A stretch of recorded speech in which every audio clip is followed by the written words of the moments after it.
Well, hello and welcome to Waterproofing Wisdom. This is episode 6. My name is Ben. I'm the technical director of CLW, and we do waterproofing consultancy. And today in this episode, I want to talk about design risk in basement waterproofing. And we operate in an industry where there can be a lot of finger pointing when things go wrong, and that's because there are a lot of parties involved. And part of what's generated this question is BS 8102, which is the code of practice for protection of below ground buildings against water ingress, and that's a code of practice, and that's just been revised, and it's sort of the Bible for basement waterproofing, if you like. And there's this clause in clause 4.2 that talks about design teams, and it labors the requirement for a waterproofing specialist to be involved. But there's this stuff towards the end that talks about imparting design responsibility. So that's essentially where a consultant such as ourselves would develop an outline design, probably to RIBA Stage 4. It may be a very developed RIBA Stage 4 design, but it's still an outline design that says, this is how we're going to waterproof this. That would then be put into tender documents, and specialist contractors would hopefully be tendering on that and putting in the price for them to do the final detail design and install that waterproofing. So you would hope that you would get numerous compliant bids for the same sort of waterproofing thing, but contractor A might use membrane Z and contractor B might use membrane X. And you might get some price differences, and you still got a specialist contractor doing the design and the install, and there's one point of liability in theory if something goes wrong.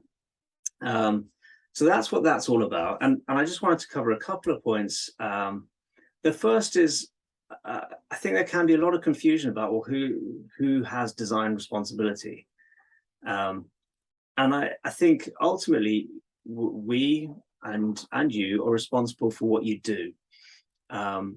And so whether or not you have professional indemnity insurance, really, if you're the waterproofing person doing the design, you're doing the design. And that might be that we do the outline design and somebody else does the detail design. We're still responsible for what we've done, and they'll be responsible for what they've done. And that can be responsibility through contracts where there's offer plus acceptance plus consideration. It's a contract. And in big formal contracts like we sign, it's many, many pages, and there's often a schedule, which is the scope of works. And within that, you would see all the detail of what is it that we are doing. And if that's outline design, I need that to be in our schedule of works. And if you're appointing somebody under a contractor's design portion and they're doing the detail design, you need that to be in their scope of works.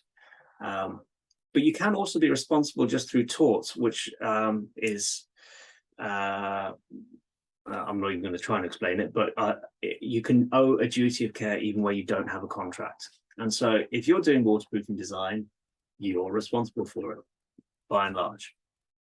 Now, whether or not you have professional indemnity insurance makes no difference for whether or not you are responsible. I buy, or CLW buys, professional indemnity insurance, so that if somebody sues us, I can call the professional indemnity insurance, and that should cover us. And that's a better outcome for us because the company remains intact, and it's a better outcome for the client because the client gets the payout. But the client could still call us and claim on us for damages if we didn't have professional indemnity insurance. And the same is true for other parties in the industry. So whether you have professional indemnity insurance or not is not the same as whether or not you have design responsibility. And I would suggest if you are doing design, it would be a good idea for you to have professional indemnity insurance. It would protect you and it would protect your clients. So that's Waterproofing Wisdom episode 6. I hope it's been helpful. If you have more questions than you did before, give us a call. And if you ever want to talk about basement waterproofing or podium deck waterproofing or blue roofs, give us a shout. Thank you very much.